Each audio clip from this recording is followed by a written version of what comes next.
पूज्य गुरुदेव का आगमन हो चुका है। सुंदर व्यासपीठ पर गुरुदेव विराजमान हो चुके हैं। सुंदर गुरु वंदना, सुंदर गुरु भजन हम सभी श्रवण करेंगे। जय जय श्री राधे, हर हर महादेव, श्री शिवाय नमस्तुभ्यम। गुरुर्ब्रह्मा गुरुर्विष्णु गुरुर्देवो महेश्वरा गुरुर्साक्षात् परब्रह्म तस्मै श्री गुरुवे नमः। न आने से मिलते न जाने से, न आने से मिलते न जाने से गुरु मिलते हैं, ओ गुरु मिलते हैं दिल को लगाने से, गुरु मिलते हैं दिल को लगाने से। न आने से मिलते न जाने से, न आने से मिलते न जाने से गुरु मिलते हैं दिल को लगाने से, गुरु मिलते हैं दिल को लगाने से।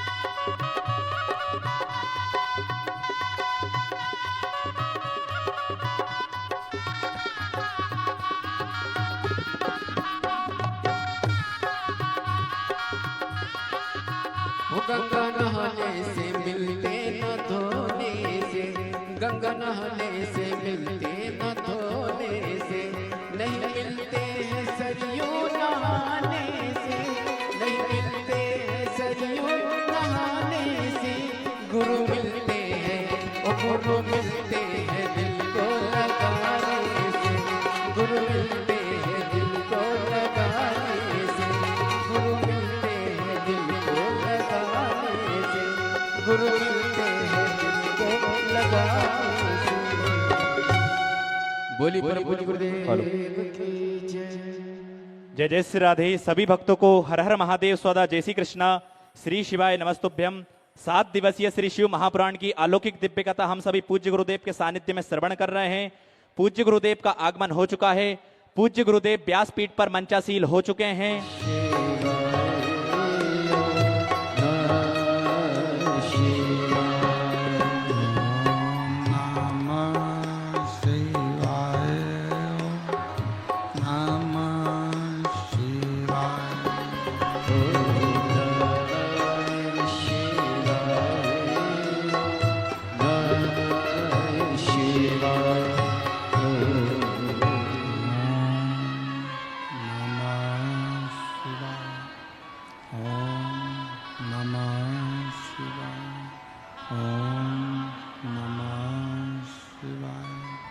विश्वनाथ भगवान की जय, महाकालेश्वर भगवान की जय, ओमकारेश्वर भगवान की जय, सिंहेश्वर महादेव की जय, कुबेरेश्वर महादेव की जय। हर हर महादेव, हर हर महादेव, हर हर महादेव। काशी विश्वनाथ ओगड़दानी त्रिकालदर्शी कैलाशी अविनाशी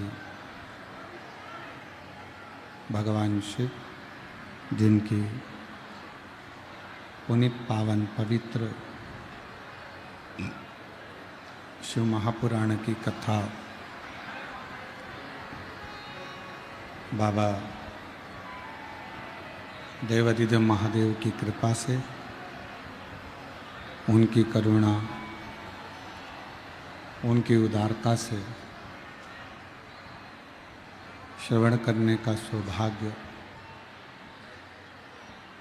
सिंहेश्वर नाथ जी की पवित्र पावन भूमि बिहार के इस पवित्र पावन प्रांगण में बाबा सिंहेश्वर नाथ जी की कृपा से उन्हीं की पवित्र गोद में बैठकर ये पवित्र पावन शिव महापुराण की कथा श्रवण करने का सौभाग्य प्राप्त हुआ है। कहते हैं सृष्टि में रहना सरल है। इस संसार में रहना सरल है, पर सृष्टि में आप जन्म ले लिए, माता के गर्भ से आपका हमारा जन्म हो गया। माता के गर्भ से आपका और हमारा जन्म हुआ और हम इस संसार सागर में आ गए। इस संसार सागर में आप और हम पहुंच गए। मेहनत करी, खूब परिश्रम करा और परिश्रम और मेहनत का बल हमको हमारी मंजिल तक पहुंचाए। सृष्टि में रहना सरल है, पर मेरे महादेव की दृष्टि में रहना कठिन है, बहुत कठिन।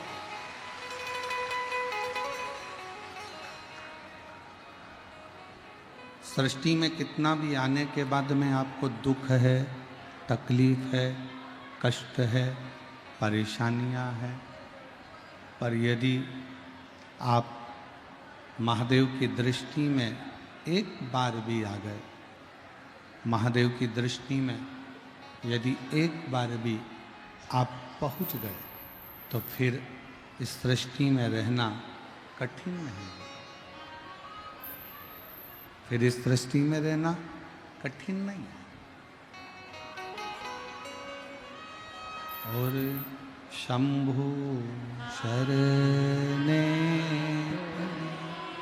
मांगू घड़ी रे दुख का दया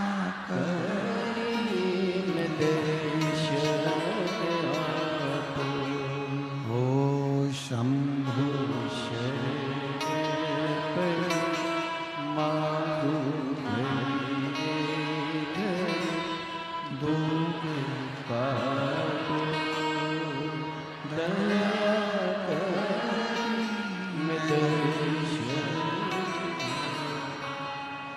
सृष्टि और दृष्टि, ये दो अलग अलग विषय हैं।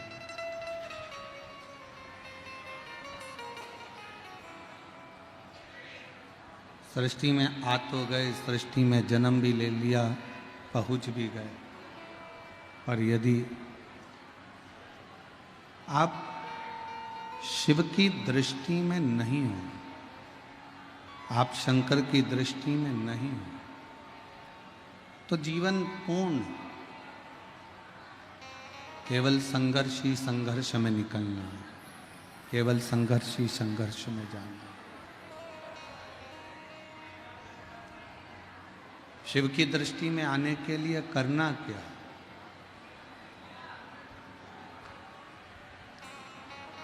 हम भगवान शंकर की दृष्टि में बने रहें, हम भगवान शंकर की दृष्टि में हमेशा रहें, उसके लिए हमको करना क्या पड़ेगा? क्या करें हम जो मेरे देव अधिदेव महादेव की दृष्टि मुझ पर पड़ती रहे? क्या करें हम जो भगवान शंकर की दृष्टि हम पर पड़ी रहे? तो शिव महापुराण की कथा कहती है केवल एक कार्य करिए, शिव की दृष्टि आप पर पड़ जाए। जैसे कोई व्यक्ति निकल कर जा रहा है, हमने आवाज लगाई, नाम पुकारा कमल कमल कमल कमल, राम राम, भानु प्रताप भानु प्रताप।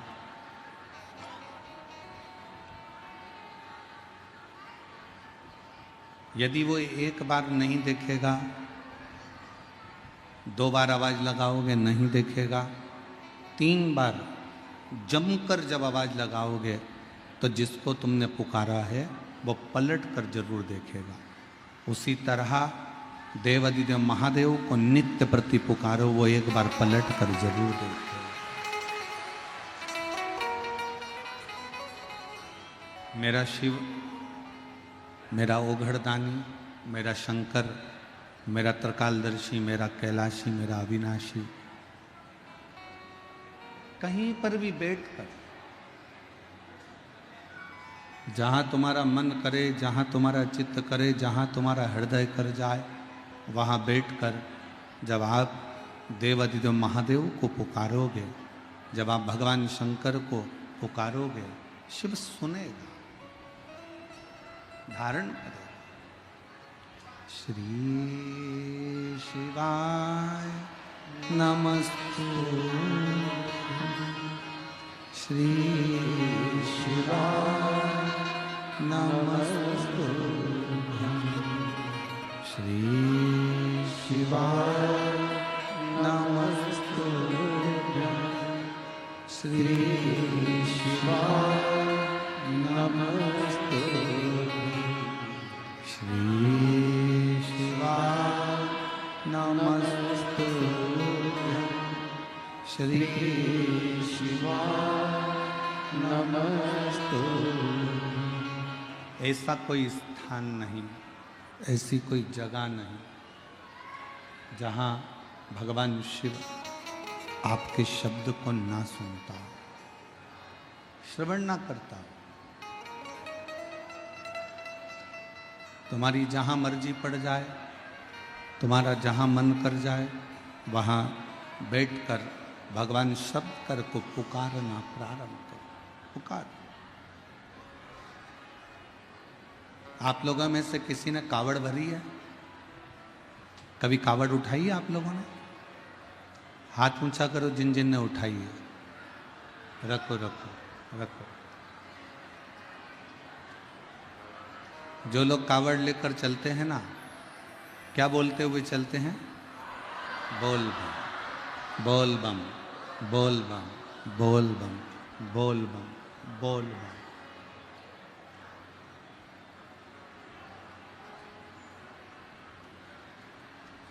अब वो खुद कावड़ लेकर चल रहा है, खुद कावड़ लेकर चल रहा है ना, तो उसको बोल बम की जगह बोलना चाहिए बम बम बम बम बम बम बम बम। पर वो बोलता क्या है? बोल बम। क्यों बोलता है? किस लिए बोलता है? वो इसलिए बोलता है कि उसके सामने कोई नहीं है, अकेला कावड़ लेकर चले जा रहा है।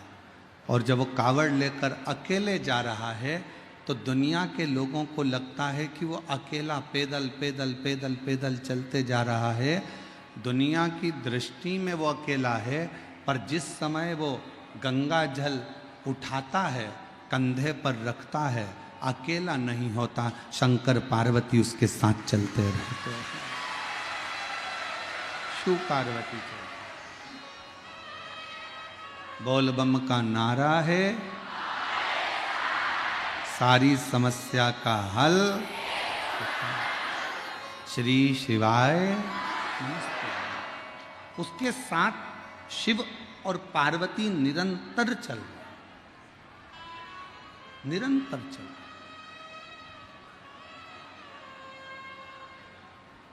अब शिव महापुराण की कथा कहती है, भगवान शंकर पार्वती जी को अमरनाथ जी की गुफा में बैठकर कथा श्रवण कराते।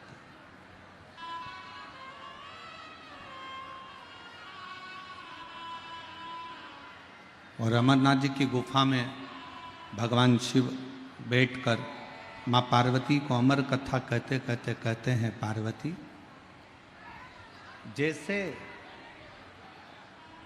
कांवड़ उठाकर चलने वाला कावड़िया अकेला नहीं होता, उसी तरह माँ के गर्भ में जब बच्चा आ जाता है और वो बच्चा जब माँ के गर्भ में एक पिंड के रूप में रहता है, तब उसका साथ कोई दे चाहे ना दे, भगवान शिव कहते हैं कि पृथ्वी पर जन्म लेने से पहले ही मैं उसका साथ देना प्रारंभ कर देता हूं।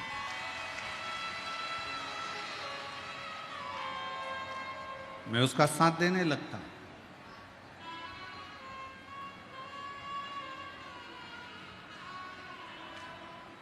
अकेला कौन है? जिसने कभी शंकर को अपना पिता नहीं माना। अकेला कौन है? जिसने कभी मां जगतजननी दुर्गा को अपनी माता नहीं माना। अकेला कौन है? जिसने काल अधिपति महाकाल को अपना दर्द ना सुनाया। अकेला कौन है? जो भगवान शंकर से दूर है। अकेला कौन है? जिसने संपूर्ण परिवार को अपना माना पर शिव को अपना नहीं मान पाया, वो दुनिया में अकेला ही रह गया। जिसने शिव को अपना मान लिया वो शंकर का हो, वो शिव का हो गया।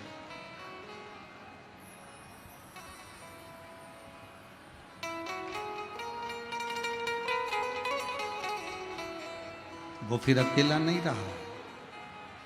वो शंकर, ओगड़दानी, त्रिकालदर्शी, कैलाशी उसके साथ कदम से कदम मिलाकर चल रहा है। कदम से कदम मिलाकर चल। और शंभु शरणे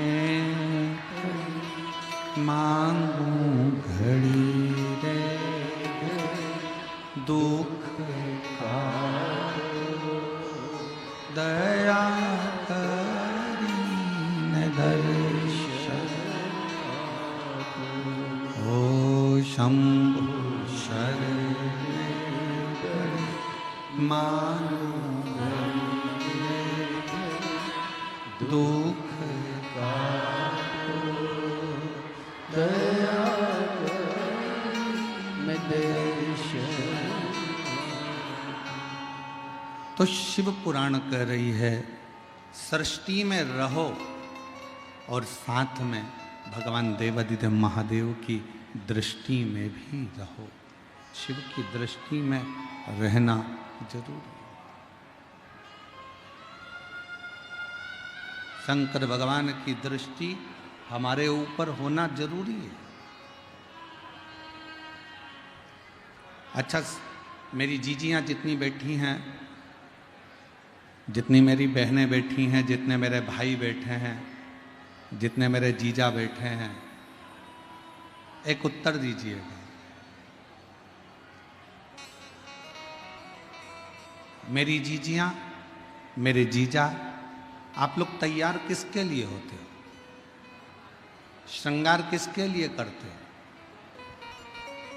मेरी दीदियां, मेरी जीजियां, मेरी बेटियां, मेरे जीजा तैयार होते हैं।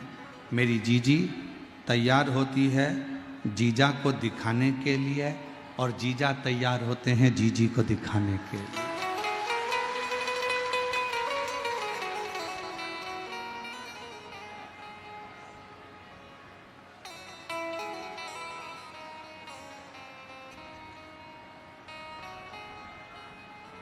और मान लो जीजी ने नई नई साड़ी पहनी, जूड़ा भी बांधा, घंटों तक डेंटिंग पेंटिंग भी करी, मुंह खोल के लाइन भी खींची और डब्बा भी भरा, 1 घंटे तक धागे से ना जाने क्या क्या करती रही और इतनी मेहनत करने के बाद तैयार होकर बाहर निकली और जीजा तुमको देखे ही ना, तो ईमानदारी से बोलो जीजियों, गुस्सा आएगा कि नहीं आएगा?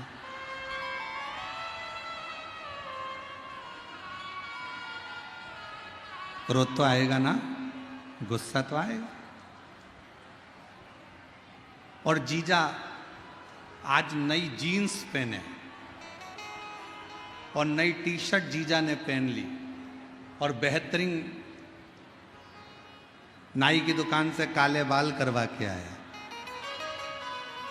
और मूछें भी काली, परफ्यूम भी लगाया, और जैसे ही ऑफिस को, दुकान को, काम को जा रहा है और पत्नी से बात करने गया और पत्नी उसको ना देखे तो जीजा को गुस्सा आएगा कि नहीं आएगा?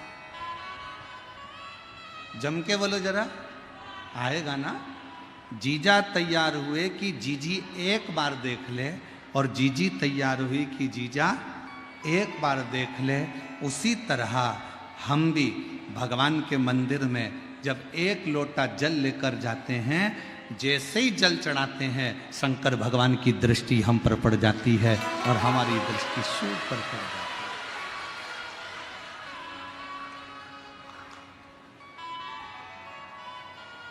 वो हमको देखे, हम उसको देखें।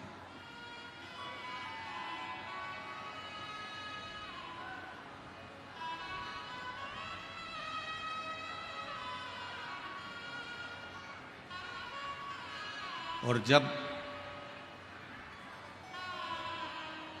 श्रृंगार बड़ा सुंदर होता है ना, तो शिव भी, वो कौन सा श्रृंगार है? ब्यूटी पार्लर में तैयार हो गए तो पति रीझेगा, और शिव महापुराण की कथा में ये आत्मा का श्रृंगार होगा तो मेरा महादेव रीझ जाएगा, मेरा शिव रीझ।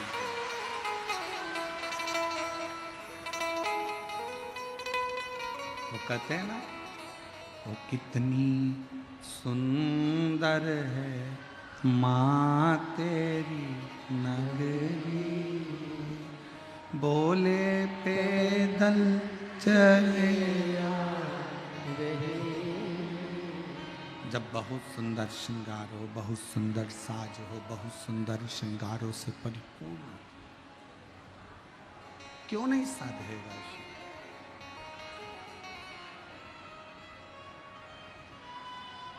ऊपर का श्रृंगार दुनिया के लिए होता है, पर आत्मा का श्रृंगार तो मेरे परमात्मा देवाधिदेव महादेव के लिए होता है। शिव जी से क्या मांगे?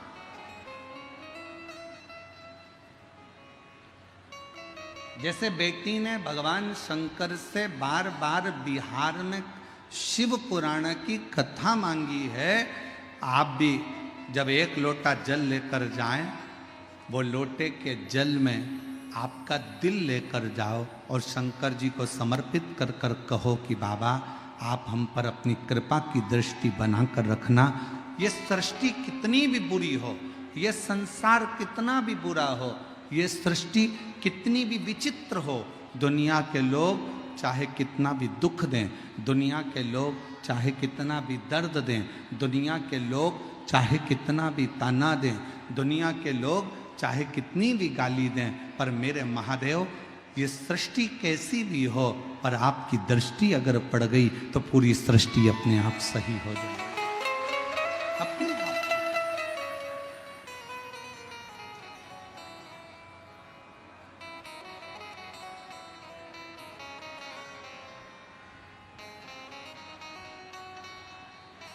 शिव को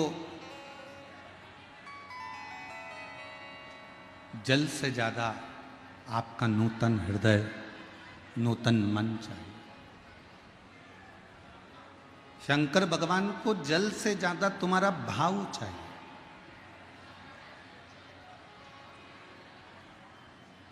निर्मल चित्त चाहिए, निर्मल स्वभाव चाहिए। शंकर जी को तुमसे बहुत सारा वैभव या धन या दौलत या संपदा नहीं चाहिए। रामचरितमानस का एक सुंदर लाइन है, निर्मल मन सो मोहि पावा।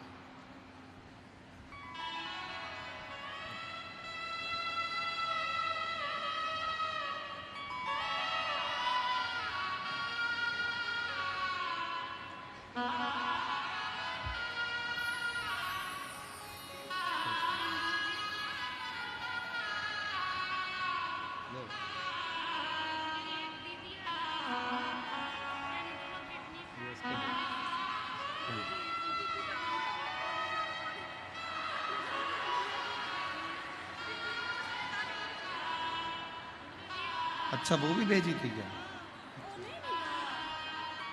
ये कह रही है, बेटी कह रही है हमने एक डिब्बी में काली मिर्च भेजी थी, वो कहाँ है?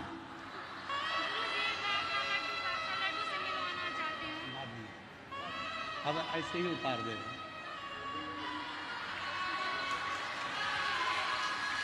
शंभु शंभु शंभु शंभु शंभु शंभु शंभु शंभु और शंभु शरणे मांगू घड़ी रे दुख का दया करीन दर्शन। अब उसने नजर उतार के यहीं पटक दी है, तुम्हारे कोई मिली है और चिंता मत करो। ये शिव के प्रति निर्मल भाव है आपका। और फिर निवेदन करूंगा, मेरे देव अधिदेव महादेव को तुम्हारे धन की, तुम्हारे दौलत की, तुम्हारी सत्ता की, तुम्हारे वैभव की चाह नहीं है। मेरे देव अधिदेव महादेव को तुम्हारे बहुत सारे धन की चाह नहीं है। मेरे महादेव को तो केवल तुम्हारा निर्मल स्वभाव, निर्मल मन, निर्मल चित्त, बस वही शिव को चाहिए।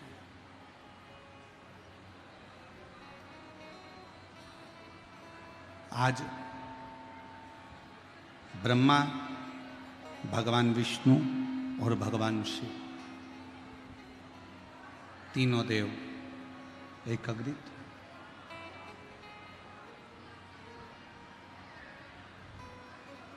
तीनों देवता एकाग्रित होकर मां जगतजननी दुर्गा भवानी, मां आद्य शक्ति के पास में गए, मां दुर्गा के पास में गए। मां जगतजननी बैठी हुई, चारों तरफ उनके जय जयकार हो रहे थे। बोल दुर्गा महारानी की। चारों तरफ उनके जय जयकार हो रहे थे। ब्रह्मा, विष्णु और महेश तीनों ने पहुंचकर प्रणाम किया, नमन।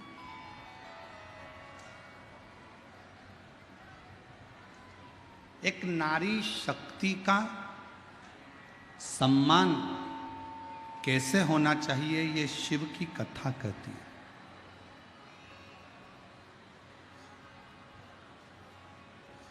एक नारी शक्ति का आदर कैसे होना चाहिए, ये शिव महापुराण की कथा बताती है। और मेरा पुरुषों से भी निवेदन है, आप अपनी दुकान पे शेर बनकर रहो, मना नहीं है। आप आपके ऑफिस में शेर बनकर रहो, मना नहीं है। आप आपके काम में शेर बनकर रहो, मना नहीं है। पर शिव महापुराण की कथा कहती है कि घर के अंदर जब रहो तो शेर बनकर नहीं रहना, घर के अंदर रहना तो नारायण बनकर रहना, भगवान विष्णु बनकर रहना।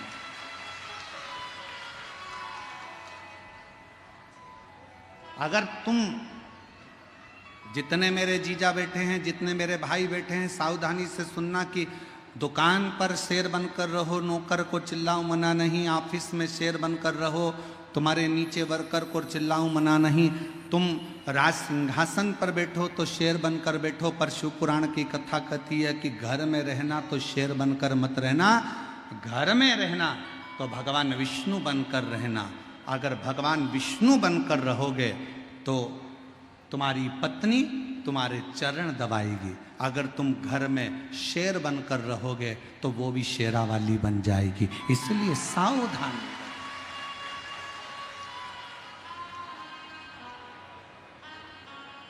तुम दुकान पर शेर बने ना, चलेगा। तुम ऑफिस में शेर बने ना, चलेगा।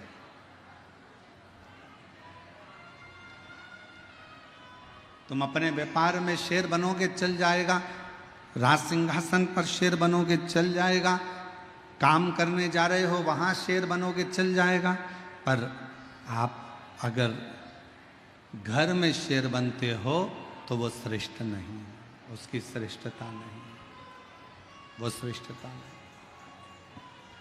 घर में नारायण बनकर रहिए, घर में भगवान विष्णु का एक स्वरूप बनकर रहिए, और जब घर में नारायण बनकर रहोगे तो तुम्हारी धर्म पत्नी भी लक्ष्मी बनकर तुम्हारे चरण को दबाती रहेगी, चरण को दबाएगी। मेरे ओघड़दानी, मेरे भगवान शंकर, मेरे त्रिकालदर्शी, मेरे कैलाशी, मेरे अविनाशी, मेरे शिव की लीला कथी है। शंकर भगवान, दुनिया के लोग कहते हैं कि ये संहार के देवता हैं, थोड़ी सी देर में क्रोध कर देते हैं, गुस्सा कर देते हैं, पर शिव महापुराण की कथा कहती है मेरे शंकर भगवान जब तक परिवार में रहते हैं तब तक उनको क्रोध नहीं आता, उनके मस्तक पर गंगा बैठी रहती है, चंद्र बैठा रहता है और गले में रुद्राक्ष पड़ा रहता है। परिवार में जब तक शिव हैं, परिवार में जब तक भगवान शंकर हैं तब तक उनको क्रोध नहीं आता।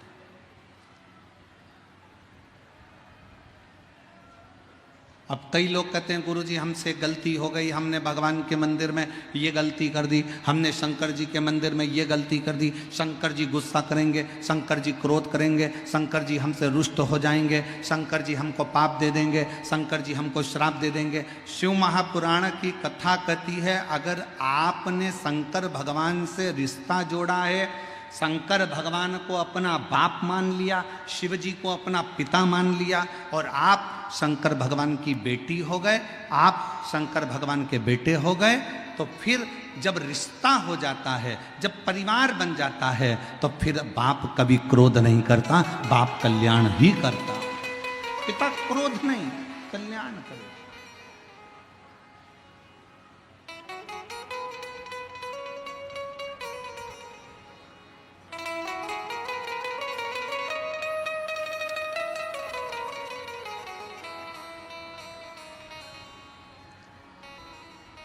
भगवान ब्रह्मा, भगवान विष्णु, भगवान शिव, तीनों मां जगतजननी दुर्गा भवानी के सामने आए। प्रणाम किया, नमन किया, आदर किया, सत्कार किया, सम्मान किया, सामने। और जैसे ही आदर किया, सम्मान किया, सत्कार किया, माँ जगतजननी जगदम्बा भवानी दुर्गा ने, माँ आदिशक्ति ने, माँ भवानी ने पूछा कि क्यों आना हुआ, किस लिए आए, किस कारण से पहुंचे। आज तीनों के तीनों देव यहां आए हैं, किस लिए? आपके आने का कारण क्या? क्यों आए, किस लिए आए? तब भगवान देवादित्य महादेव जी ने कहा, हे जगतधात्री, हे दुर्गा, हे आदि शक्ति, सृष्टि को बढ़ाना है, सृष्टि का निर्माण करना है और सृष्टि का विस्तार करना है।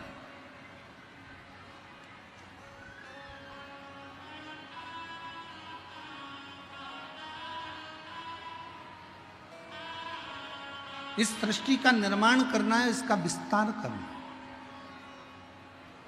हे दुर्गा, हे आद्य शक्ति, हे जगदम्बा, हे भवानी मां, आप कृपा करो और बताओ कि सृष्टि का निर्माण कौन करे। मां दुर्गा भवानी ने कहा इस सृष्टि का निर्माण के लिए ब्रह्मदेव को आगे कर दो, ब्रह्मा जी को। ब्रह्मा जी ने कहा मैं सृष्टि का निर्माण कर दूंगा। बहुत सावधानी से शिव पुराण की कथा सुनिएगा। बहुत दूर दूर से आप लोग आए हैं, गर्मी अपार है, 200-500 रुपये खर्च कर कर ऑटो के यहाँ पहुँचे हो।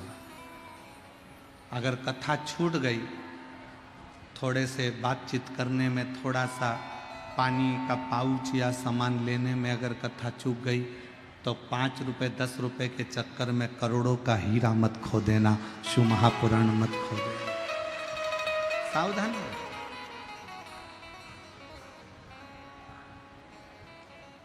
ब्रह्मा जी से कह दो कि सृष्टि का निर्माण करें। ब्रह्मा जी बोले मैं सृष्टि का निर्माण करने को तैयार हूं, पर दिक्कत एक है, मान लो मैं सृष्टि का निर्माण करूंगा और अगर कुछ गलत बन गया तो फिर उसका क्या होगा। स्वयं देवादिदेव महादेव सामने खड़े होकर मां दुर्गा के सम्मुख में कहते हैं, ब्रह्मा जी आप सृष्टि का निर्माण करिए, अगर कुछ गलत हो भी गया, गलत बन भी गया, तो मैं उसका संहार कर दूं। आप करो सृष्टि का निर्माण।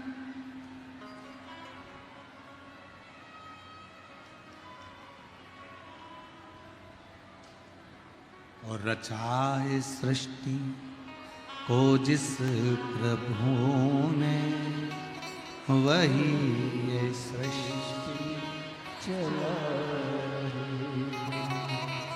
रचा है सृष्टि को जिस प्रभु ने, वही ये सृष्टि चला। जो पेड़ हमने लगाया पहले, जो पेड़ हमने लगाया पहले, उसी का फल अब हम पा रहे हैं। रचा है सृष्टि को जिस प्रभु ने, वही ये सृष्टि चला। ब्रह्मलोक में होते तो ब्रह्मा जी तुमको साथ देते हैं, ब्रह्मा जी तुमको साथ दे। वैकुंठ लोक में होते तो भगवान नारायण तुमको साथ दे, भगवान विष्णु तुम्हें साथ दे। पर आप मृत्यु लोक में जन्म लिया, पृथ्वी पर जन्म हुआ, पृथ्वी पर जन्म हुआ।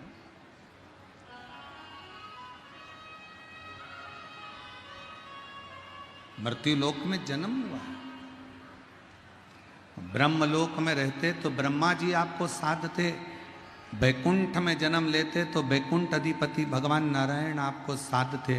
पर आपका जन्म, हमारा जन्म इस पृथ्वी पर हुआ है, इसलिए याद रखना हमें साधने वाला कोई दूसरा नहीं होगा, स्वयं देव अधिदेव महादेव होंगे, स्वयं शिव भगवान शंकर। जिस दिन आपने ये कह दिया कि ये सब कुछ मेरे शंकर का है, मेरा कुछ भी नहीं है, उस दिन मेरे शंकर आपके घर को, आपको संभाल।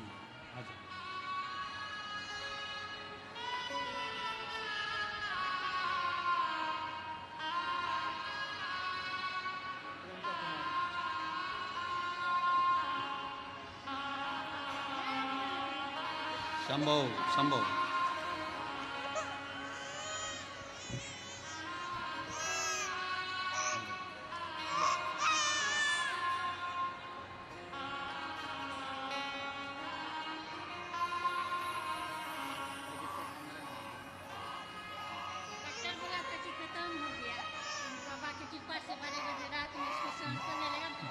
दीदी बोल रही हैं, डॉक्टर ने कह दिया था कि ये बच्चा खत्म हो गया है, तीसरे महीने में ही कह दिया था कि ये बच्चे की धड़कन नहीं है, ये मर चुका है, इसको निकाल दे, अवर्शन करवा ले। पर बाबा पर भरोसा रखते रखते 7 महीने निकाल दिए और शिव की कृपा से अब स्वस्थ है। डॉक्टर भी आश्चर्य में है।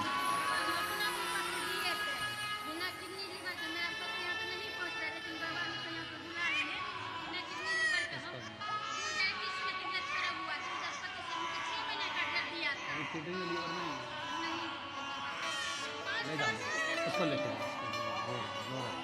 ले जाओ ले जाओ ले जाओ ले जाओ, रो रहा है।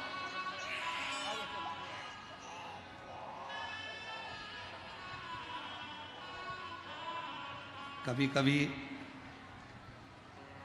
कथा में ऐसे शिव भक्त आते हैं तो बड़ा सोचना पड़ता है। ये जीजी जिसको बच्चा नहीं हो रहा था, क्यों? क्योंकि इसकी किडनी भी नहीं है और इसका लीवर भी नहीं है,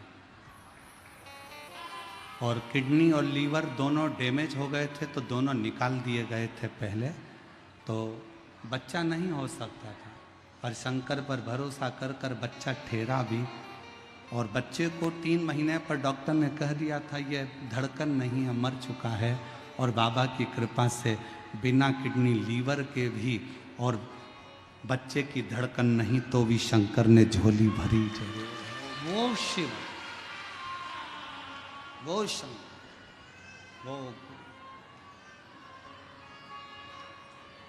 तेरे दरबार की बाबा निराली शान देखी है, तेरे दरबार की बाबा निराली शान देखी है। तुझे देते नहीं देखा पर झोली भरी देखी, तुझे देते नहीं देखा पर झोली भरी देखी है। मुख दुनिया मोड़े बाबा तू मुखड़ा, मुख दुनिया मोड़े बाबा तू मुखड़ा, मेरी लगी परीतीनु बाबा तू बेना। विश्वास कितना भरोसा है आपका शंकर पर,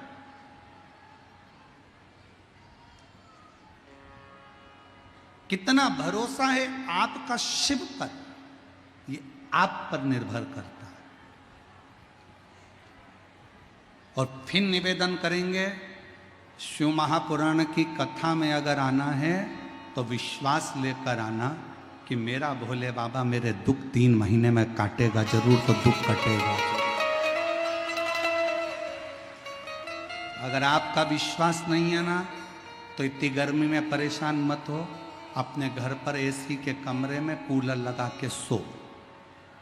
अगर विश्वास है, और तुम्हारे बिहार में अगर ये कथा हो रही है सिंहेश्वर में और विश्वास है, तो 200-500 किलोमीटर मत देखना, गाड़ी उठाना, बस पकड़ना, ट्रेन पकड़ना और सिंहेश्वर पहुंचकर बिहार की पवित्र भूमि पर कथा सुनना।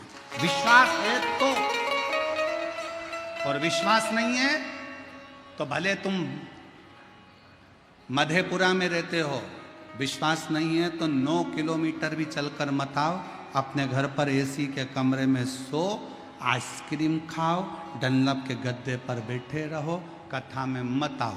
और अगर विश्वास है कि मैं जाऊंगी, मेरा बाबा मेरी झोली भरेगा, वहाँ की मिट्टी मेरे शरीर पर लगाऊंगी, मेरा बाबा मेरे दुख काट देगा, तो 3 महीना तो जाने दो, 7 दिन के अंदर ही मेरा बाबा दुख निकालेगा। विश्वास हो तो आओ।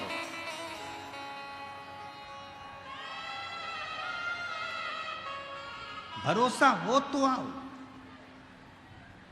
और हम केवल आपसे नहीं, हम तो जयपुर में होने वाली 1 मई से 7 मई तक जो जयपुर में कथा होने जा रही है, हम तो उनको भी कहेंगे, उनको भी। अगर विश्वास है तो कथा के पंडाल में जाकर एक बार कथा सुनकर देखो, अगर भरोसा है तो एक बार कथा के पंडाल में जाकर कथा श्रवण कर देखो। क्या देता है वो वही जानते। उसके ऊपर निर्भर करता है।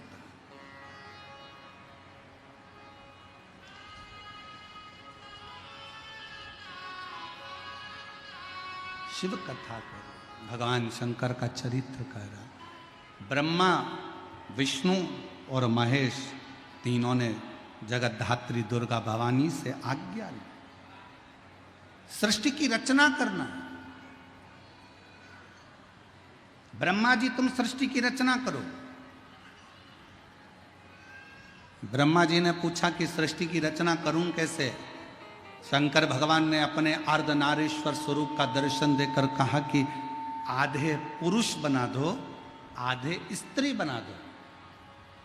ब्रह्मा जी को समझ नहीं आया तो उन्होंने एक ही व्यक्ति को आधा पुरुष आधा स्त्री बना दिया, तो पूरी की पूरी सृष्टि किन्नरों ही किन्नरों की हो गई। जहां देखो वहीं पर किन्नर नजर आने लगे, जहां देखो वहीं किन्नर दिखने लगे, किन्नर ही किन्नर नजर आ रहे थे।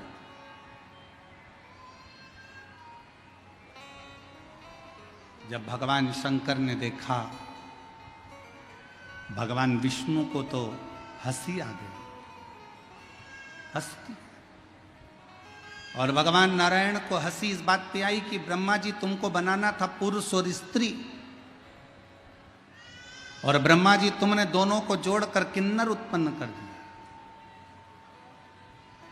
जैसे ही भगवान विष्णु हंसे, शंकर भगवान की दृष्टि पड़ गई और शिव जी ने कहा, नारायण आप इन किन्नरों पर हंसे हो, इन किन्नर पर।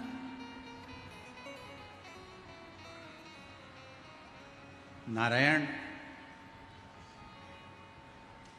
किन्नर को देखकर तुम हंसे हो, इसलिए एक बार तुमको भी किन्नर बनना पड़ेगा, तुमको भी किन्नर बनना पड़ेगा।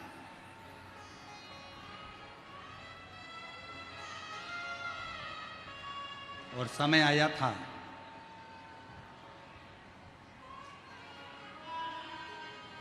पांडव और कौरवों का युद्ध हो रहा था।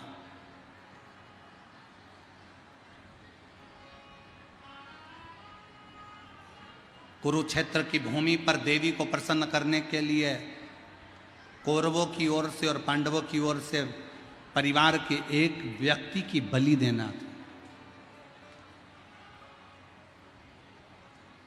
कौरवों ने तो खुशी मनाई कि हम 100 भाई हैं, हम में से एक आध मर भी गया तो 99 बच जाएंगे। पर पांडवों में से 5 भाई हैं और अगर एक की बलि चढ़ गई तो 4 ही बचेंगे। बड़ी चिंता पड़ गई, बहुत चिंता। पूरे हस्तिनापुर में खूब चिंता पांडवों को करें। भगवान कृष्ण ने अर्जुन से कहा, अर्जुन तुम जब वन में गए थे, तुमने एक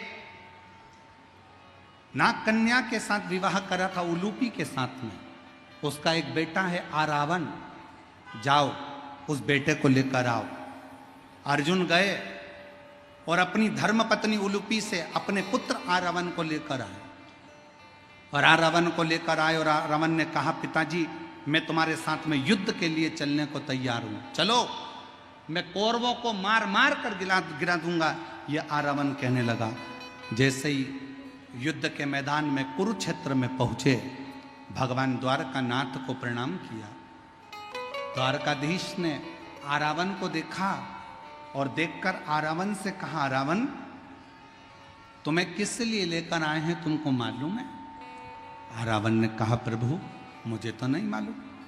आरावन इस कुरुक्षेत्र की भूमि पर युद्ध के पहले दोनों परिवार में से एक एक परिवार के व्यक्ति की बलि देना है। कौरवों में से अगर एक बलि चली गई तो 99 बचेंगे, पर पांडवों में से अगर एक बलि में चले गया तो 4 ही बचेंगे। इसलिए तुम्हें बलि देने के लिए लाए हैं, तुम्हारी बलि दी जाएगी।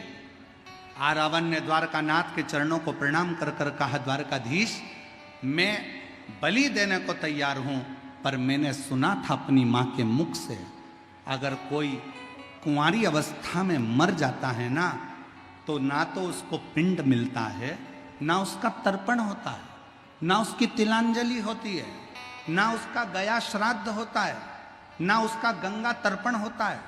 जो कुंवारी अवस्था में मर जाता है वो तो प्रेत की योनि में पड़ा रहता है, वो आहूत की योनि में पड़ा रहता है।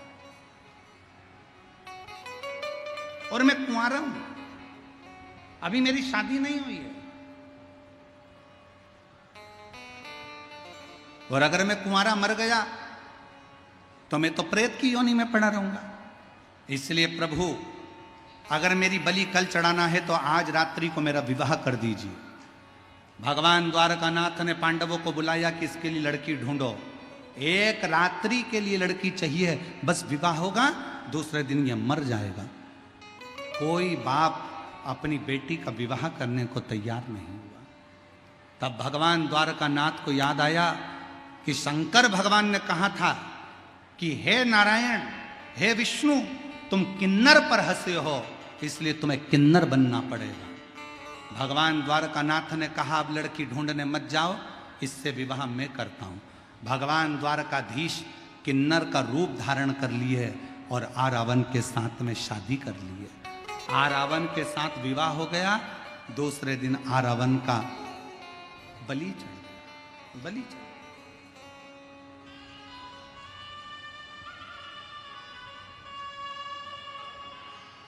किन्नर मांग में सिंदूर भरते हैं, किन्नर पांव में बिछुड़ी पहनते हैं, किन्नर हाथ में चूड़ी पहनते हैं, किन्नर माथे पर बिंदी लगाते हैं, किन्नर गले में मंगलसूत्र पहनते हैं। दुनिया के लोग पूछते हैं तुम्हारा पति कौन है, तो किन्नर का पति आज भी किन्नर समाज में एक घड़े के साथ रात्रि को फेरे डलते हैं आरावन के साथ, और उसका विवाह होता है और सुबेरे वो घड़ा फोड़ा जाता है। भगवान द्वारकानाथ ने कहा था ये स्वरूप मैंने धारण किया है, एक किन्नर पर हंसा हूं इसलिए स्वरूप मुझे मिला। अखंड सौभाग्य का परिचारक रहूंगा किन्नर का। इसलिए शादी हो, विवाह हो, बच्चे हो, किन्नर हमारे दरवाजे पर आकर नृत्य कर कर, भजन गाकर, बधाई गाकर थोड़ी सी बधाई लेकर जाते हैं। परिचारक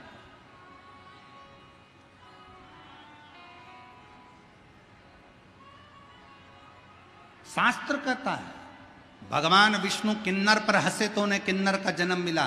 कोई विकलांग है उस पर कभी मत हंसो, कोई लूला है उस पर कभी मत हंसो, कोई अंधा है उस पर कभी मत हंसो, कोई बहरा है उस पर कभी मत हंसो, कोई बहुत मोटा है उसको देखकर मत हंसो, कोई बहुत दुर्बल है उसको देखकर मत हंसिए, कोई अपने शरीर से बहुत रोगीला है उसको देखकर मत हंसिए। शिव पुराण की कथा कहती है कि जब भगवान शंकर के सामने भगवान विष्णु स्वयं किन्नर पर हंसे थे तो भगवान नारायण को भी पृथ्वी पर आकर किन्नर बनना पड़ा था।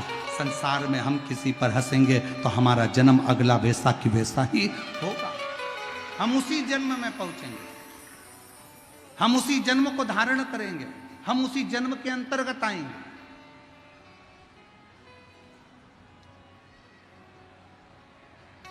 क्यों हंसे? किम्मत बुरे कर्म कर बंदे वरना पछताएगा, भगवान की आंखों से तू बच नहीं पाएगा, तू बच नहीं पाएगा। अरे ओ अज्ञानी मत करना, अरे ओ अज्ञानी मत करना, तेरे कर्म का फल भी तू ही पाएगा, जैसा किया तूने तेरे आगे आएगा। मत बुरे कर्म कर वरना पछताएगा। भगवान की आंखों से तू बच नहीं पाएगा, तू बच नहीं पाएगा। अब क्यों हंसना, क्यों ताने कसना, क्यों अपशब्द कहना, क्यों गाली देना, क्यों अड़ा टेढ़ा कहना।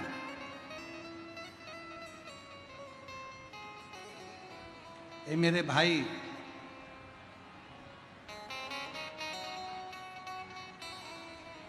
पानी और वाणी दो हैं। क्या क्या चीज? बोलो, जम के बोलो जरा। पानी और वाणी दो हैं। पानी अगर गंदा है तो शरीर को बेकार कर देगा। पानी अगर गंदा है तो शरीर को बेकार करेगा, और वाणी अगर गंदी है तो मन को बेकार कर देती है। मन बेकार। पानी भी साफ लो और वाणी भी साफ लीजिए। पानी जितना साफ होगा शरीर उतना स्वस्थ होगा, और वाणी जितनी साफ होगी शिव तत्व उतना कृपा करेगा, शंकर भगवान उतनी करुणा करेंगे। हम वाणी की शुद्धता ही नहीं रखते। हम वाणी की शुद्धता नहीं रखते। एक सास का दामाद बहुत काला था। दामाद इतना काला, जीजा इतना काला, दामाद इतना काला, इतना काला, इतना काला कि तवा भी उसके आगे गोरा था। और एक सास का दामाद इतना काला, इतना काला। अब एक दिन दामाद घर पर आ गया। सास ने उसको श्रीखंड खिलाया, रबड़ी खिलाई, खीर खिलाई, चावल की खीर, सेवैया की खीर, बहुत पकवान बना बना कर दूध पिलाना, दही खिलाना, लस्सी पिलाना, खूब खिलाया। दामाद ने मन में सोचा, जितनी बार आया ये सास ने एक बार भी मेरा इतना सम्मान नहीं करा जितना सम्मान अब की बार करा। इतनी बार ससुराल आया पर सास ने कभी मुझे श्रीखंड, रबड़ी, लस्सी, दूध, मलाई, दही सास ने कभी नहीं खिलाया। पहली बार सास इतना सारा खिला रही है, समझ में नहीं आ रहा। जब दामाद ने कहा कि मम्मी अब मैं जा रहा हूँ, सास से जैसे ही कहा कि जा रहा हूँ वैसे ही सास ने हाथ जोड़ लिए दामाद के, नहीं साहब अभी मैं जाने नहीं दूंगी, अभी तो रहो। तुम आए हो, तुम्हारे चक्कर में मुझे भी दूध खाने को मिल रहा है, तुम्हारे चक्कर में मुझे भी श्रीखंड खाने को मिल रहा है, तुम्हारे चक्कर में मुझे भी दही खाने को मिल रहा है, तुम्हारे चक्कर में मुझे भी लस्सी पीने को मिल रही है। तो दामाद ने पूछा कि माँ मेरे चक्कर में क्यों मिल रहा है? इतने में सास बोली, दामाद मेरी भैंस को पाड़ा हुआ था, छोरा हुआ था भैंस का, और भैंस का छोरा मर गया, पाड़ा मर गया। भैंस ने दूध देना बंद कर दिया था, पर जिस दिन से तुम आए हो ना, भैंस तुम्हें देखकर खूब दूध दे रही है।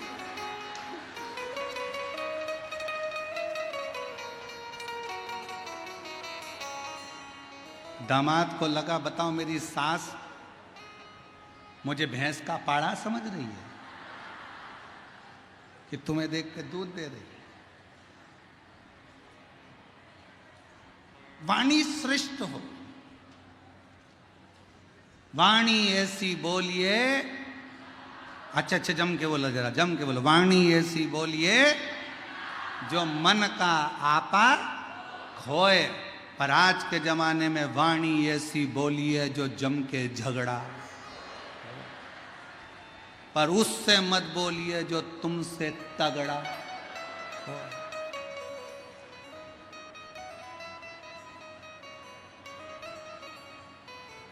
ये वाणी है जो पुजवा देती है, ये वाणी है जो दुचवा देती है। वाणी श्रेष्ठतम।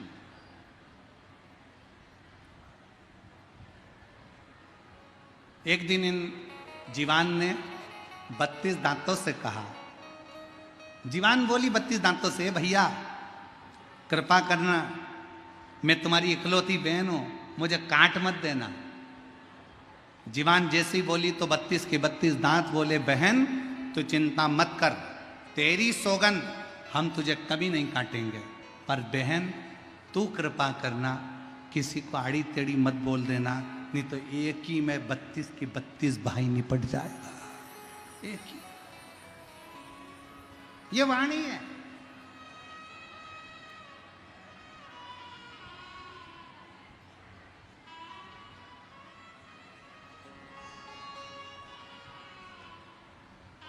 जितनी श्रेष्ठ बोल सकते हो उतनी बोलो, जितना भजन कर सकते हो उतना करो, जितना स्मरण कर सकते हो उतना करो।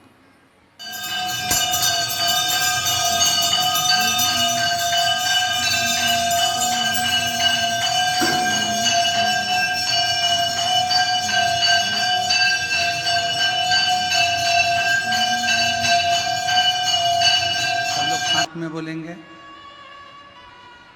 हृदय से साथ में प्रार्थना करेंगे।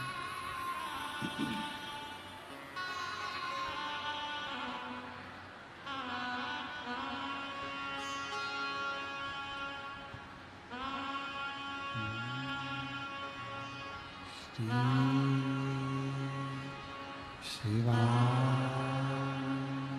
नमस्तुभ्यं।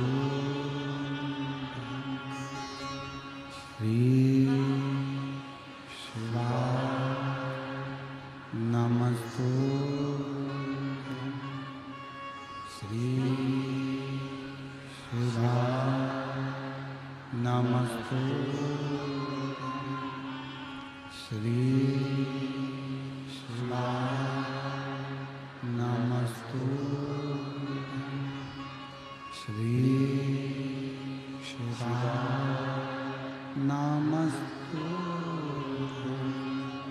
भोला सब दुख काटो, ओ भोला सब दुख काटो।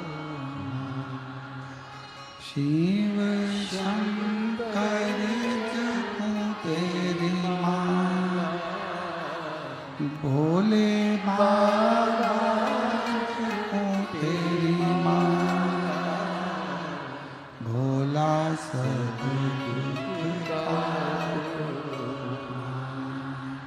ओ भोला सब दुख काटो। वेश है मंगल मंगल, वेश है मंगल मंगल, शमशान वासिया, शमशान वासिया, ओ भोला सब दुख काटो, ओ भोला सब दुख काटो।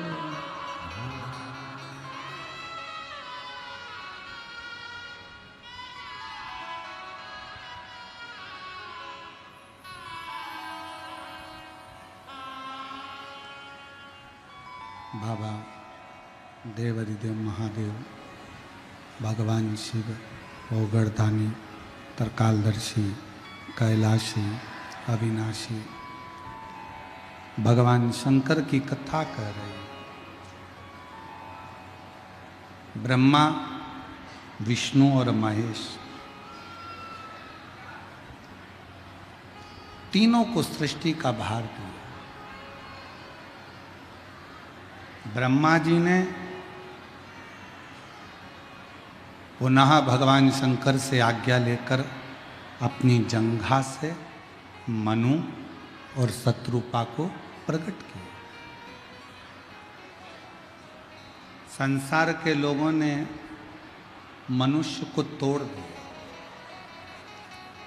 कोई कहता है हम ब्राह्मण हैं, कोई कहता है हम क्षत्रिय हैं, कोई कहता है हम वैश्य हैं, कोई कहता है हम शूद्र हैं।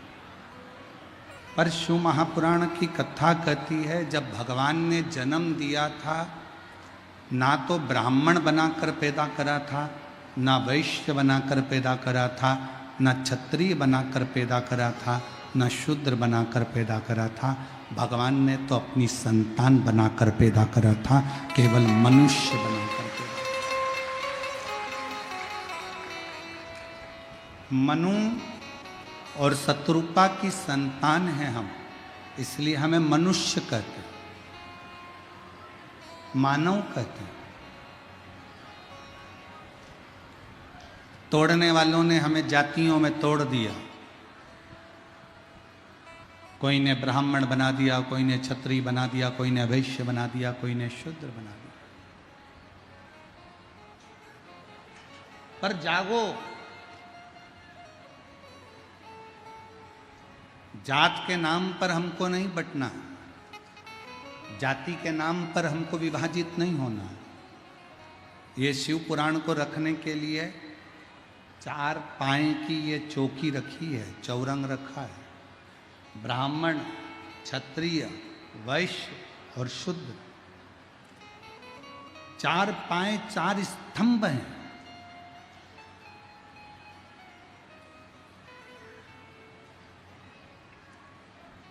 अगर हम टूट गए, हम आपस में अगर झगड़ा करेंगे, हम आपस में टूटेंगे, तो एक ना एक दिन जो बंगाल में आज हो रहा है, आने वाले समय में अपने साथ में भी हो सकता है।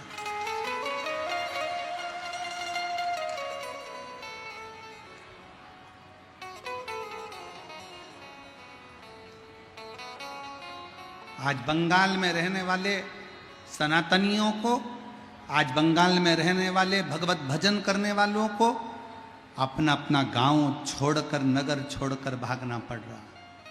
क्यों? क्योंकि हम ब्राह्मण में, क्षत्रिय में, वैश्य में, शूद्र में लड़ते रहे, बंटते रहे और वो उपद्री अपना उपद्रव मचाते रहे। हमें नहीं बंटना। बोलबम का नारा है। मेरे बिहार में रहने वाली मेरी जीजियों, बिहार में रहने वाले मेरे जीजाओं, बिहार में रहने वाली मेरी बेटियों, बेटाओं, मेरे माताओं और संपूर्ण भारत की भूमि पर जो भी शिव महापुराण की कथा इस बिहार की पवित्र भूमि से श्रवण कर रहे हैं, बिहार की पवित्र धरा से श्रवण कर रहे हैं, इस पवित्र भूमि से जो कथा को श्रवण कर रहे हैं,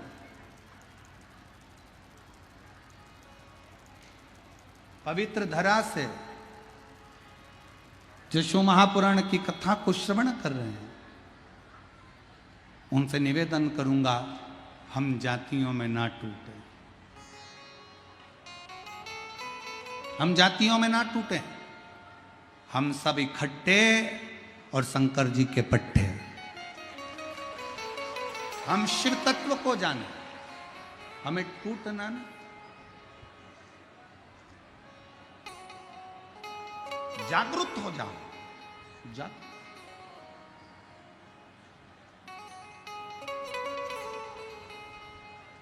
ब्रह्मा जी ने मनु और शत्रुपा को प्रकट कर दिया।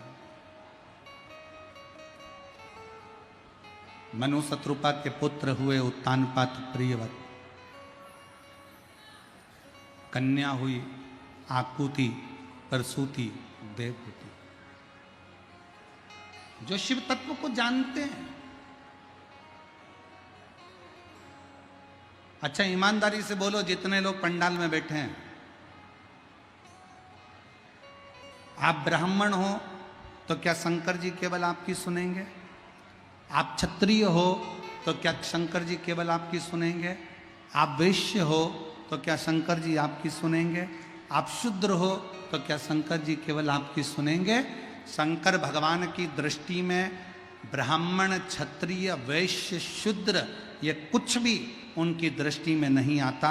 भगवान शंकर की दृष्टि में तो केवल एक बात आती है कि जो मेरा नाम उल्टा सुल्टा भी ले ले, वो मंत्र भी ना बोले, वो अनुष्ठान भी ना करे और एक बार दिल से मुझे श्री शिवाय नमस्तुभ्यम कहकर पुकार ले तो मैं उसको अपना बना लेता।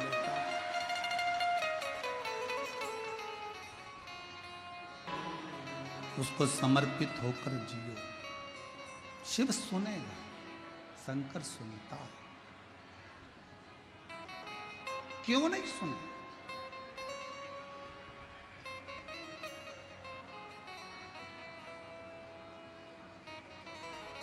हम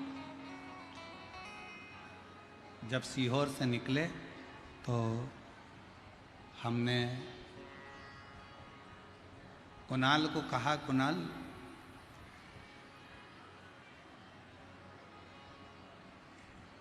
बहुत सारी जगह पर रुके, कहीं पर बेलपत्र का वृक्ष नहीं मिलता था।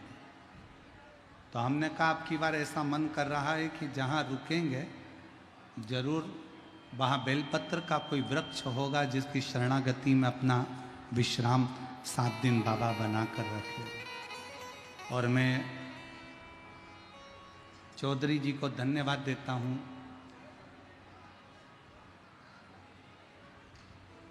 हम जहाँ रुके हैं सहारा सा, तो वहाँ हम रुके हुए हैं और शुभम जी, अंकित जी और उनका पूरा परिवार बड़ी सेवा में लगा बहुत। अब हमारा इतना तो मिलना इन लोगों से होता नहीं, क्योंकि हम लोग पाठ में लगे रहते हैं, जप में लगे रहते हैं, भजन में लगे रहते हैं, अपनी स्तुतियों में लगे रहते हैं। दुनिया के लोगों को लगता है कि महाराज जी हमारे घर आए, हमारे घर आए, हमारे घर आए।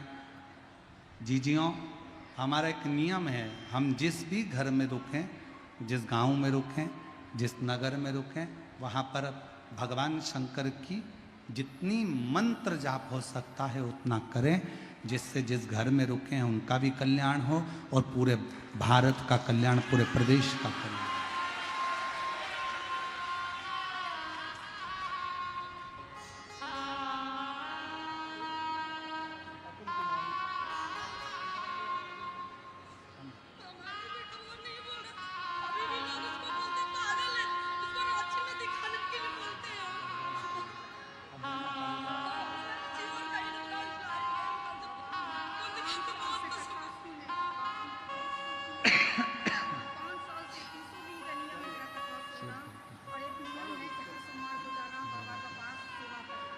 दीदी बोल रही हैं, बच्चे को लोग पागल कहते थे, बोलता नहीं था, सुनता नहीं था। अब शिव कृपा से बेटे ने बोलना चालू करा है। एक बार जोरदार ताली बजाएं और बेटे ने सुनना करा है।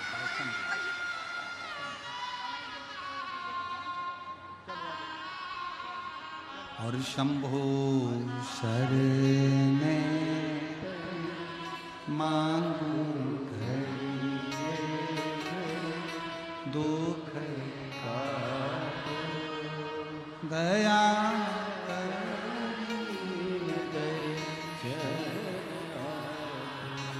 शिव के आश्रित हो जाओ। ब्राह्मण, क्षत्रिय, वैश्य और शूद्र में हमको बांटा जा रहा है, पर सही मायने में देखा जाए तो हम मनु की संतान है, मनु शत्रुपा की संतान है और हम मनुष्य हैं, हम मानव हैं और हम जैसे भी हैं वैसे हमारे देव अधिदेव महादेव के हैं, शंकर के, शिव के,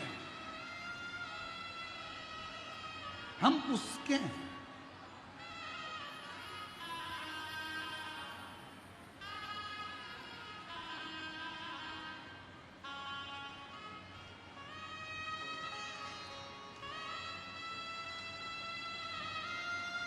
शिव कथा कह रही है, मनु शत्रुपा के उत्तानपात प्रियवत हुए, कन्या देवहूति प्रसूति आकुति हुई। उत्तानपात की विवाह होने के बाद में उनकी धर्म पत्नी का नाम था सुनीति। पर सुनीति के गर्भ से कोई संतान नहीं।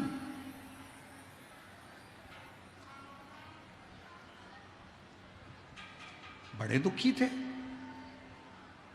एक दिन सुनीति ने अपने पति उत्तानपाद से कहा कि मेरे गर्भ से औलाद नहीं हो रही है, आप एक काम करो, मेरी ताऊ की लड़की है सुरुचि, उससे तुम विवाह करो, तुम उससे विवाह करो। एक बात बहुत ध्यान दें, जब भी शंकर के मंदिर में एक लोटा जल चढ़ाने के लिए जाएं, जो हम इस व्यासपीठ पर बैठकर बाबा के दरवाजे पर मांगते हैं वो आप भी मांगो। हम इस व्यासपीठ से जब प्रारंभ करते हैं कथा तो बाबा को विनती करते हैं, और जब व्यासपीठ पर कथा को विराम करते हैं तो बाबा से विनती करते हैं कि बाबा किसी स्त्री की, किसी महिला की गोद खाली मत रखना और किसी पुरुष की जेब कभी खाली मत रखना। हर जिस नारी की गोद खाली रहती है ना, उसको बहुत ताने दिए जाते हैं, बहुत गाली दी जाती है, बहुत अपशब्द कहा जाता है, बहुत आड़ा टेढ़ा बोलते हैं लोग। और जिस पुरुष की जेब खाली रहती है ना, उसको भी लोग बहुत आड़ा टेढ़ा कहते हैं।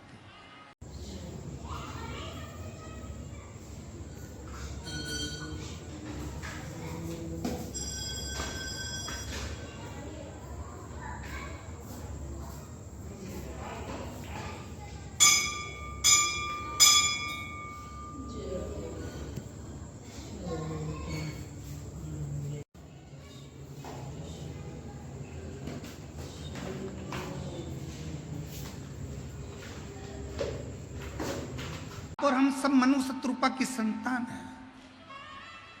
उत्तानपाद की धर्म पत्नी सुनीति ने कहा कि सुरुचि से विवाह कर। पति ने मना किया, नहीं माना। पत्नी नहीं मानी, पति का विवाह सुरुचि के साथ करवा दिया। जिस दिन सुरुचि का विवाह हुआ, विवाह कर कर सुरुचि अपने पति के साथ घर में आई, उसी दिन सूचना मिली कि सुनीति का गर्भ ठहर गया। ये भी मां बनने वाली है, इसका गर्भ ठहर गया। सुरुचि को क्रोध आ गया, और सुरुचि को इतना क्रोध आया कि जब मेरी बहन, मेरे चाचा की लड़की जब गर्भित होने वाली थी, गर्भ धारण करने वाली थी, तो मेरी शादी क्यों करी दूसरी? क्रोध आ गया। अपने पति से कहकर सुनीति को धक्के मारकर घर से बाहर निकलवा दिया। घर से सुनीति गर्भ से घर से बाहर चली गई, वन में रहने लगी। सुरुचि भी गर्भ से हो गई, उत्तानपाद के साथ अपने आनंदमय सिंहासन पर रहती, खूब आनंद से जीती।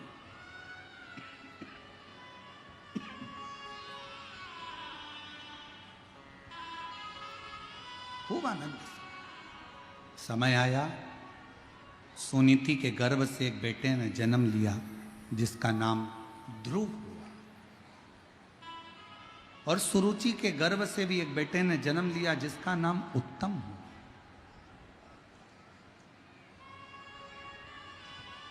ध्रुव जी वन में घूम रहे थे, देवऋषि नारद का आगमन हो गया, और नारद जी ने ध्रुव जी से कहा, तुमको मालूम है तुम्हारे पिता कौन है? ध्रुव जी कहते हैं, मैं अपने पिता को नहीं जानता। मैं अपने पिता को नहीं जानता क्योंकि मैंने देखा ही नहीं अपने पिता को। मुझे तो मेरी मां ने जन्म दिया और पालन पोषण किया।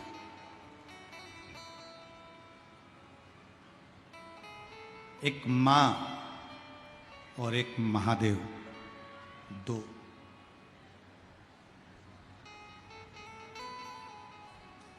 एक मां, दूसरा महादेव, ये दो ऐसे हैं जो तुमसे कुछ नहीं लेते, हमेशा तुमको देते ही देते हैं।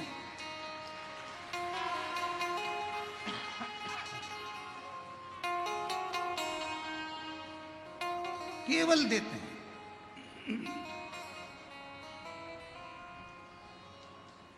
माँ तुमको जन्म देकर सृष्टि में लेकर आई है और महादेव इस सृष्टि में तुमको संभाल कर रखे।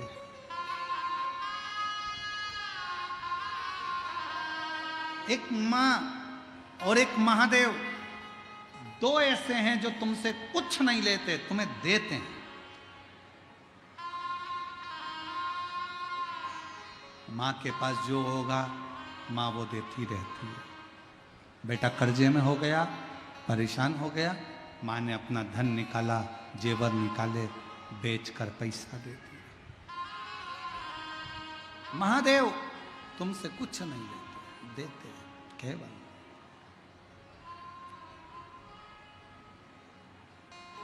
और ये उसी की कृपा है। तेरी कृपा का क्या है भरोसा, कब किस पर हो जाए,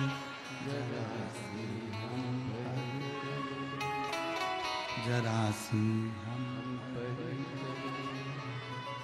तेरी कृपा का क्या है भरोसा, कब किस पर हो जाए,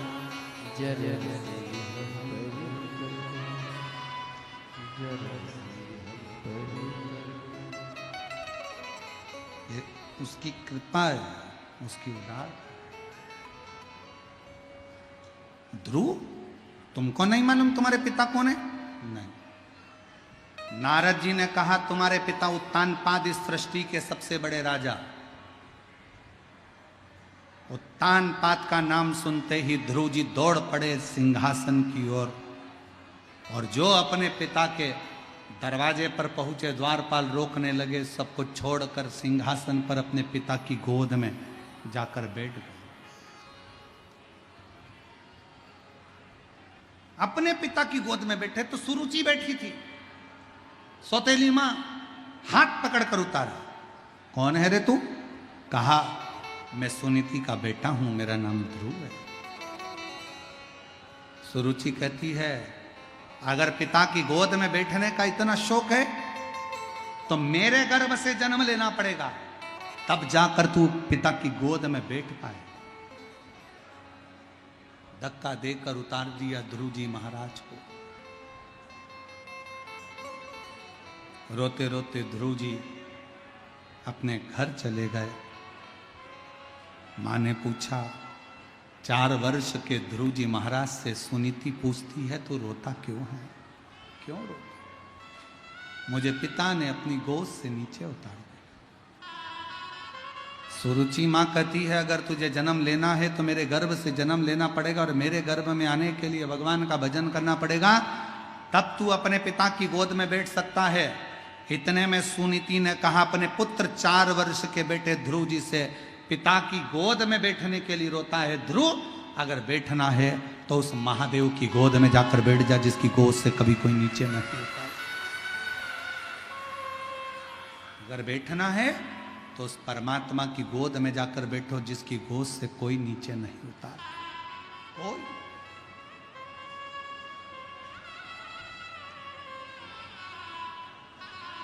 अच्छा ईमानदारी से बोलो रही मेरी जीजियों, कुर्सी पर बैठने वाले व्यक्ति को टेंशन रहती है कि मैं उठ गया और दूसरा बैठ गया तो? बोलो सही है कि गलत है?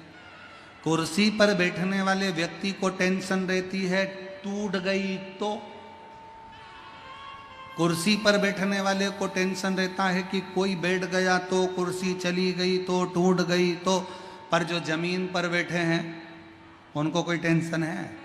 न टूटेगी न जाएगी, और कैसे भी बैठो पसक के, अपनी मर्जी है। विचार करिए, जो नीचे बैठा हुआ है उसको क्या टेंशन, जो जमीन पर बैठा है उसको चिंता नहीं है, उसको चिंता नहीं। 4 पाई पर बैठने वाला, 4 पाई की कुर्सी पर बैठने वाला, 4 पाए की चौकी पर बैठने वाला चौकीदार होता है, और जो जमीन पर बैठता है वो जमींदार होता है। वो जमींदार है, जमीन पर बैठा। और चौकीदार और जमींदार में अंतर है। चौकीदार को बड़े ध्यान से बैठना पड़ेगा, कुर्सी संभाल कर, जाए नहीं। कुर्सी पे से जाएगा तो दूसरे को क्या कर जाए, संभाल के रखना, सिर पे पल्लू लेके मेरी है, संभाल कर। और जमींदार अपनी मर्जी से, कई जमींदार तो ऐसे भी बैठे हैं कि कथा सुनते सुनते जेब में से निकाल भी लेते हैं, धीरे धीरे मल भी लेते हैं। और जैसे ही भजन का इंतजार करते हैं, महाराज जी जैसे ही भजन खाए तो वो भटकी भी, और जैसे ही महाराज जी ने कहा हर हाथ महादेव, कई जमींदार ऐसे भी बैठे।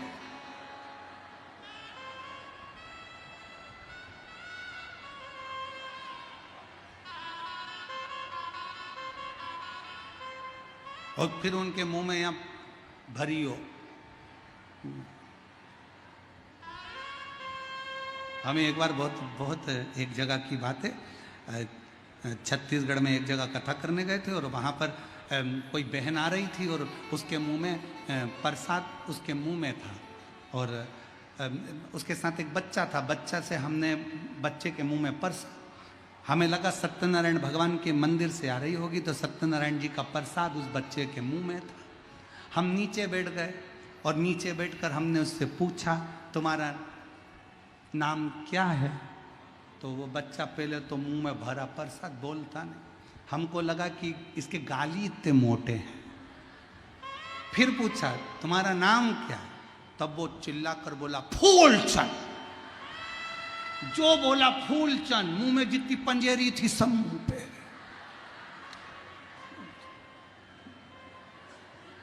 हम तो तुमको इसलिए बता रहे हैं कि तुम यहां से जाओ तो कोई तुमको नाम मत पूछना किसी से भी कि तुम्हारा नाम क्या। उसके मुंह में अगर खोपरा शक्कर हुआ तो फूंक दे।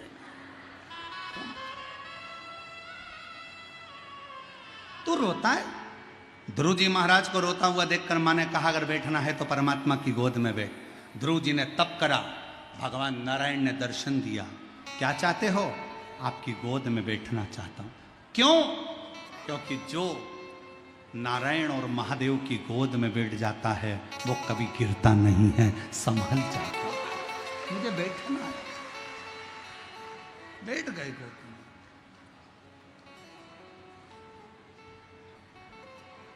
सिंहासन पर ध्रुव जी महाराज विराजित, परमात्मा की गोद में ध्रुव जी बैठे। गए उत्तानपाद अपने बेटे को लेकर गए, सिंहासन पर बिठाए। जब हम परमात्मा की गोद में बैठना चालू कर देते हैं तो परमात्मा एक ना एक दिन हमें सिंहासन पर ले जाकर बिठा ही देता है। क्या करता है देवाधिदेव महादेव? हमें हाथ पकड़कर अपनी मंजिल तक पहुंचा ही देता है। मंजिल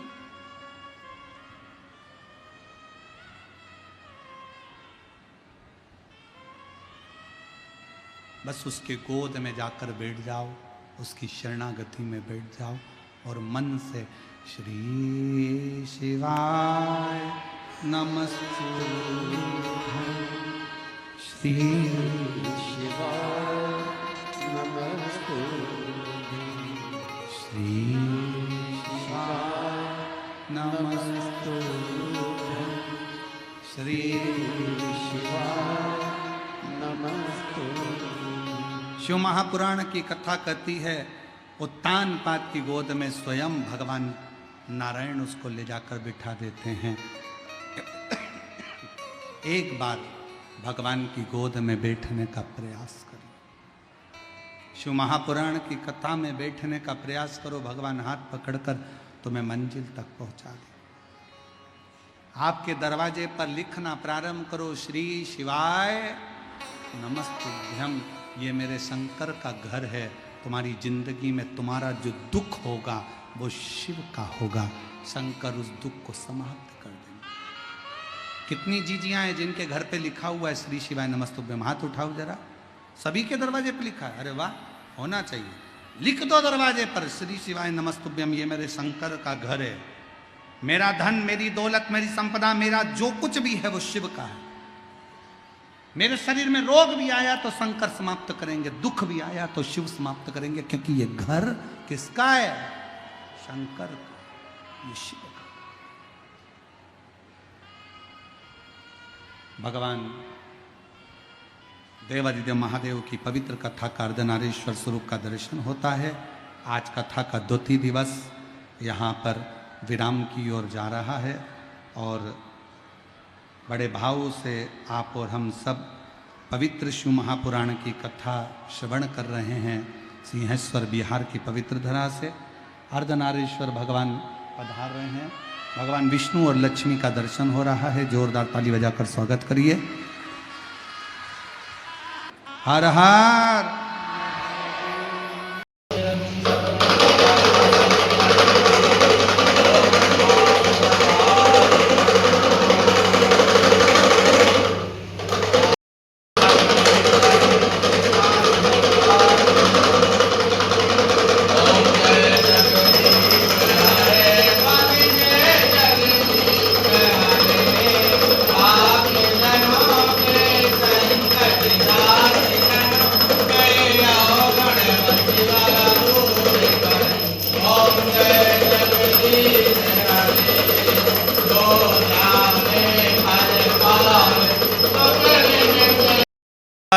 पुरका पादो से विश्वा भूतानि त्रिपादस्यामि तन्देवे त्रिपादुदुत्पुरका पादो से हा भवत् पुनः ततो विक्रम विक्रामस्य सनान सने अभि ततो विराड जातवराजो अधिपूरुकः सजातो पश्चात् भूमिमथो पुरः तस्मात् जग्न्या सर्वभूता च सामानि जग्निरे छन्दा गुंसि जग्नि तस्मात् जाता अजाव्याहतं जग्नं वाहिके पुच्छं पुरुखं जातमगताः तीन देवा आयजन्त साध्यार्काश्च जय हरि ओम।